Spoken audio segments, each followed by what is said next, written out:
여러분, 솔직하게 물어볼게요. 지금 팀장이시거나 리더 위치에 계신 분들, 혹시 이런 생각 해보신 적 있으세요? 내가 시키는 대로만 하면 되는데 왜 이렇게 말을 안 들을까? 반대로 아직 리더가 아닌 분들도요. 우리 팀장은 왜 저럴까? 나라면 저렇게 안 할 텐데. 이런 생각 해보셨죠? 저도 그랬어요. 팀장이 됐을 때 저는 정말 자신 있었어요. 나는 좋은 리더가 될 거야. 근데 현실은 달랐어요. 팀원들이 하나둘 저를 피하기 시작했고, 어떤 팀원은 저랑 일하기 싫다고 팀 이동 신청까지 했어요. 그때 깨달았어요. 리더십은 타고나는 게 아니라 배우는 거라는 걸요. 오늘은 카네기 인간관계론 4부, 사람들이 기꺼이 따르게 만드는 리더십의 원칙을 완전히 파헤쳐 보겠습니다. 안녕하세요 여러분. 카네기 인간관계론 시리즈 4부입니다. 드디어 마지막 파트예요. 1부에서 비판 대신 이해하기, 2부에서 호감 얻는 6가지 방법, 3부에서 설득의 기술까지 함께 달려왔는데요. 오늘 4부는 이 모든 걸 종합하는 파트예요. 리더십이요? 근데 잠깐, 리더십이 나랑 무슨 상관이야? 이렇게 생각하시는 분 계세요? 절대 그렇지 않아요. 리더십은 팀장, 사장만의 이야기가 아니에요. 부모로서 아이를 이끌 때, 친구 사이에서 분위기를 이끌 때, 심지어 나 자신을 이끌 때도 리더십이 필요하거든요. 카네기는 이렇게 말합니다. 리더십이란 사람들이 하고 싶지 않은 일을 하고 싶게 만드는 기술이다. 끝까지 함께 해주세요. 챕터 1 칭찬으로 시작하라. 첫 번째 원칙이에요. 칭찬과 진심 어린 감사로 시작하라. 이게 리더십의 첫 번째 규칙이에요. 왜냐고요? 카네기가 이렇게 비유했어요. 치과 의사는 치료 전에 마취를 먼저 합니다. 환자가 아프지 않게요. 리더십도 똑같아요. 비판이나 지적을 하기 전에 먼저 칭찬으로 마음을 열어야 해요. 맥킬리 대통령 이야기가 있어요. 선거 연설문을 한 의원이 써왔는데 솔직히 별로였대요. 근데 맥킬리는 이렇게 말했어요. 정말 훌륭한 연설문이에요. 특히 이 부분은 완벽해요. 근데 제 생각엔 이 부분을 이렇게 바꾸면 더 좋을 것 같은데 어떻게 생각하세요? 의원은 기분 좋게 수정에 응했고 오히려 더 좋은 연설문이 나왔대요. 저도 비슷한 경험이 있어요. 팀장 초반에 팀원이 보고서를 가져왔는데 솔직히 많이 부족했어요. 예전에 저라면 바로 이거 다시 해와요. 기준 미달이에요 라고 했을 거예요. 근데 이번엔 달리 했어요. 야, 데이터 분석 부분은 진짜 꼼꼼하게 잘했다. 이 부분은 내가 생각 못했던 포인트인데 여기서 한 가지만 보완하면 완벽할 것 같은데 결론 부분을 좀 더 구체적으로 써줄 수 있어? 팀원 표정이 완전히 달라지더라고요. 기분 좋게 수정해왔고 퀄리티도 훨씬 좋았어요. 핵심은 이거예요. 칭찬이 먼저예요. 지적이 나중이에요. 순서가 중요해요. 칭찬 없이 바로 지적하면 사람들은 방어적이 돼요. 칭찬이 먼저면 마음이 열려요. 그리고 그 다음 지적을 훨씬 잘 받아들여요. 챕터 2 간접적으로 주의를 환기시켜라. 두 번째 원칙이에요. 잘못을 간접적으로 지적하라. 직접적으로 당신 잘못이야 라고 말하는 대신 돌아가는 방법을 쓰라는 거예요. 예를 들어볼게요. 어떤 공장 감독관이 있었어요. 직원들이 안전모를 잘 안 썼대요. 예전엔 이렇게 말했죠. 야, 안전모 써야 한다고 몇 번을 말해요.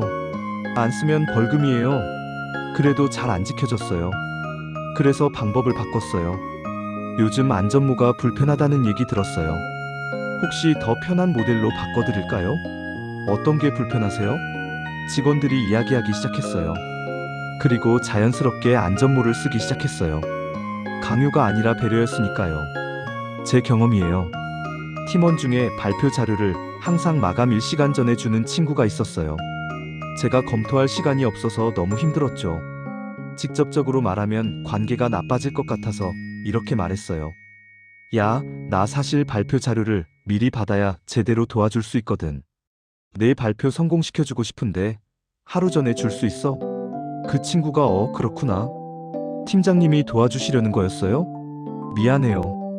다음부턴 미리 드릴게요 라고 하더라고요. 비판이 아니라 배려로 접근했더니 결과가 완전히 달라진 거죠. 간접적 지적의 공식이 있어요. 당신이 틀렸어가 아니라 이렇게 하면 더 좋아질 것 같은데라고 말하는 거예요. 결과는 같지만 상대방 자존심은 지켜지는 거예요. 챕터 3 자신의 실수를 먼저 인정하라. 세 번째 원칙이에요. 다른 사람의 잘못을 지적하기 전에 자신의 실수를 먼저 인정하라. 이거 처음 읽었을 때 이게 무슨 리더십이야 라고 생각했어요. 리더가 약한 모습 보이면 안 되는 거 아닌가? 근데 완전히 반대였어요. 카네기가 소개한 사례예요. 조카를 키우던 아주머니가 있었어요. 조카가 담배를 피우기 시작했는데 아주머니는 이렇게 말했대요. 나도 내 나이 때 담배 피웠어. 근데 솔직히 건강에 정말 안 좋더라. 나는 끊는데 10년이 걸렸어. 그게 제일 후회돼. 잔소리나 설교가 아니라 자신의 실수를 먼저 인정한 거예요. 조카가 어떻게 됐을까요? 담배를 끊었대요. 저한테도 비슷한 경험이 있어요. 입사 5년차 팀원이 맨날 야근을 했는데 사실 일 처리가 비효율적인 게 문제였어요. 이걸 어떻게 말해줄까 고민하다가 이렇게 했어요. 나도 5년차 때 똑같았어.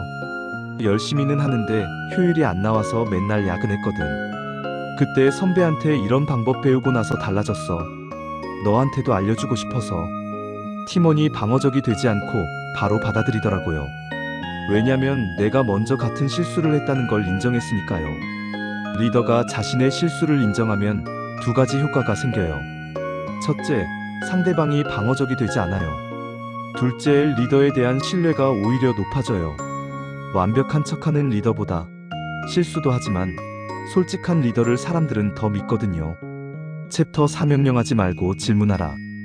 네 번째 원칙이에요. 명령하지 말고 질문하라. 이게 카네기 리더십의 핵심이에요. 해줘. 이렇게 해요. 이건 명령이에요. 어떻게 생각해요? 이렇게 하면 어떨까요? 내 의견은 어때요? 이건 질문이에요. 같은 내용이라도 명령으로 들으면 하기 싫어지고 질문으로 들으면 스스로 결정한 것처럼 느껴져요. 오원디 영이라는 기업가의 이야기예요.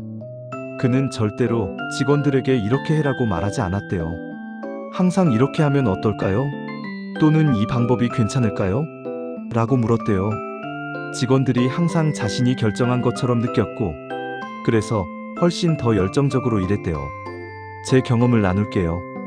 예전엔 팀원들한테 이번 프로젝트는 이 방향으로 가세요. 이 방법대로 하면 돼요라고 했어요. 팀원들이 그냥 시키는 대로만 하더라고요.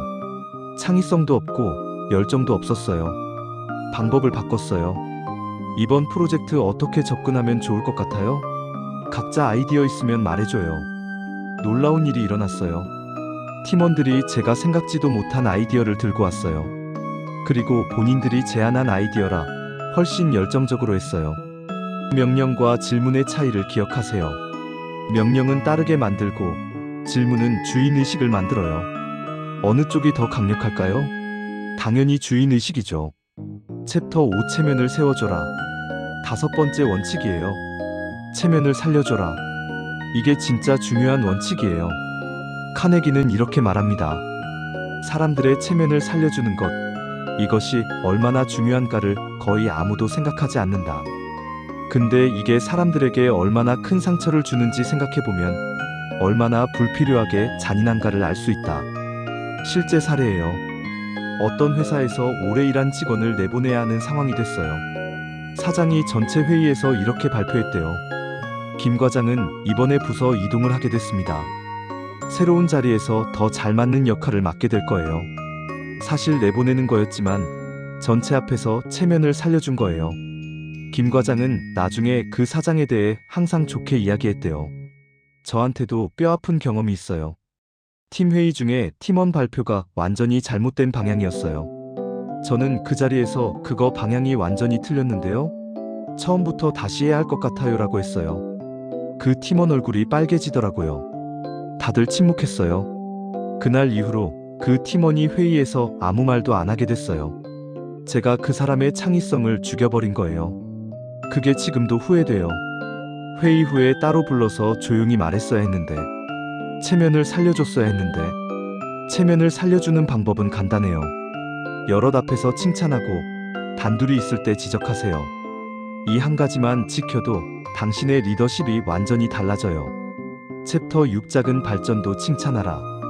6번째 원칙이에요. 아주 작은 발전도 칭찬하고 인정하라. 완벽해질 때까지 기다리지 마세요. 카네기는 이렇게 말합니다. 개를 훈련시킬 때도 조금씩 발전할 때마다 바로 보상을 줘야 효과적입니다. 사람도 마찬가지예요. 유명한 심리학 실험이 있어요. 두 그룹에게 글쓰기를 가르쳤어요. A그룹은 완성된 글이 좋을 때만 칭찬했어요. B그룹은 조금씩 나아질 때마다 즉시 칭찬했어요. 6개월 후 B그룹의 실력이 훨씬 빠르게 늘었어요. 작은 칭찬이 동기부여를 만들고 동기부여가 발전을 만든 거예요. 제 경험이에요. 글쓰기를 정말 못하는 팀원이 있었어요. 보고서를 쓰면 항상 2번, 3번 수정해야 했죠. 예전에 저라면 이걸 왜 이렇게 써요? 라고 했을 거예요. 대신 이렇게 했어요. 지난 보고서보다 서론이 훨씬 명확해졌네. 이 부분 발전했어. 나머지도 이런 식으로 써보면 어떨까? 그 팀원이 다음번엔 더 열심히 써왔어요. 그 다음번엔 또 더. 6개월 후에 그 팀원이 팀에서 보고서를 제일 잘 쓰는 사람이 됐어요. 작은 칭찬이 만든 기적이에요. 기억하세요. 완성된 결과만 칭찬하면 사람들은 결과가 나올 때까지 칭찬을 못 받아요. 그러면 중간에 포기해요. 하지만 과정 하나하나를 칭찬하면 계속 나아가게 돼요. 챕터 7 기대를 부여하라. 7번째 원칙이에요. 상대방이 살고 싶어하는 명성을 주어라. 쉽게 말하면 기대를 걸어주라는 거예요. 심리학에서 피그말리온 효과라는 게 있어요. 로젠탈이라는 심리학자가 실험을 했어요. 선생님들한테 특정 학생들이 지적 능력이 뛰어나다고 알려줬어요. 근데 사실 그건 거짓말이었어요. 랜덤으로 고른 학생들이었어요. 8개월 후 그 학생들의 성적이 실제로 크게 올랐어요. 왜냐면 선생님들이 그 학생들한테 더 기대하고 더 지지해줬거든요. 그 기대에 학생들이 부응한 거예요. 카네기는 이런 예를 들어요. 직원이 갑자기 지각을 자주 한다고 해봐요. 야, 요즘 왜 이렇게 지각해요? 이러면 안 되죠라고 말하는 것 vs 너는 항상 그렇게 성실했는데 요즘 무슨 일 있어요? 어떤 말이 더 효과적일까요? 당연히 2번째죠. 첫 번째는 나쁜 사람 취급이고 2번째는 원래 좋은 사람인데 지금은 어려움이 있구나라는 메시지니까요. 제가 써먹은 방법이에요. 팀원한테 이런 말을 했어요. 나는 네가 이 프로젝트 끝내고 나면 우리 팀에서 이 분야 전문가가 될 거라고 생각해. 그 말 한마디가 그 팀원을 완전히 바꿔놨어요. 실제로 6개월 후에 진짜 팀 전문가가 됐고요. 기대를 걸어주면 사람들은 그 기대에 맞게 성장해요. 챕터 8 마무리 및 실천. 자, 드디어 카네기 인간관계론 시리즈의 마지막이에요. 오늘 배운 리더십의 원칙들을 정리해 볼게요. 첫째, 칭찬으로 시작하라. 지적하기 전에 먼저 마음을 열어라. 둘째, 잘못을 간접적으로 지적하라. 체면을 지켜주면서 개선을 이끌어라. 셋째, 자신의 실수를 먼저 인정하라. 그게 신뢰를 만든다. 넷째, 명령하지 말고 질문하라. 주인의식을 만들어라. 다섯째, 체면을 살려줘라. 여럿 앞에서 칭찬하고 단둘이 지적하라. 여섯째, 작은 발전도 칭찬하라. 과정을 인정해라. 일곱째, 기대를 부여하라. 사람들은 기대에 맞게 성장한다. 솔직히 말씀드릴게요. 저는 이 원칙들을 배우기 전에 정말 나쁜 리더였어요. 팀원들한테 상처를 많이 줬어요. 지금도 가끔 그때 내가 너무 심했나 싶어서 미안한 마음이 들어요. 근데 그 실패들이 있었기 때문에 지금의 제가 있는 것 같아요. 여러분, 리더십은 직책이 아니에요. 태도예요. 지금 당장 리더가 아니어도 괜찮아요. 오늘부터 한 가지만 실천해보세요. 오늘 누군가에게 구체적인 칭찬 한마디 해보세요. 잘했어가 아니라 오늘 네가 한 이것, 이 부분이 특히 좋았어라고요. 그 한마디가 그 사람의 하루를 바꿀 수 있어요. 그리고 그게 쌓이면 관계가 바뀌고 관계가 바뀌면 인생이 바뀌어요. 카네기 인간관계론 시리즈 1부부터 4부까지 함께 해주셔서 진심으로 감사합니다. 제가 이 시리즈를 만들면서 저 자신도 정말 많이 배웠어요. 여러분도 하나씩 실천하시면서 조금씩 더 나은 사람이 되어 가시길 진심으로 응원합니다. 구독과 좋아요 꼭 눌러주시고요. 댓글로 시리즈 보면서 가장 인상 깊었던 원칙 하나씩 공유해주세요. 다음 시리즈도 기대해주세요. 오늘도 수고하셨고 다음 영상에서 만나요.